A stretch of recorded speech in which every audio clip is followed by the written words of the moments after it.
জামাত হচ্ছে, ভেতরে জামাত হচ্ছে, যখন ফরজ নামাজ হচ্ছে তখন একাকী সুন্নত নামাজ হোক বা ফরজ নামাজ হোক আদায় করা এটা সহি হবে না, জায়েজ হবে না।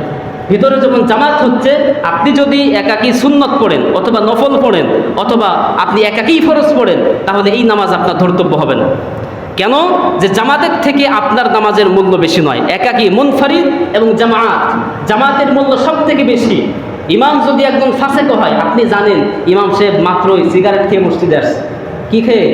সিগারেট খেয়ে মসজিদে আসছে। আপনি দেখেছেন যে ইমাম সাহেব বিড়ি খেয়েছে, সিগারেট খেয়েছে, তারপরেও আপনাকে এই ইমামের পেছনে ইক্তেদা করতে হবে। জামাত বাদ দিয়ে আপনি যেতে পারবেন না।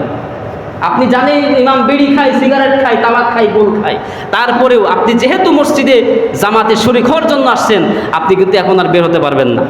এখন আর সুযোগ নাই। এখন এই ইমামের পেছনেই আপনাকে ইক্তেদা করতে হবে। এরপরে আপনি যা করবেন সেটা আপনার ব্যাপার।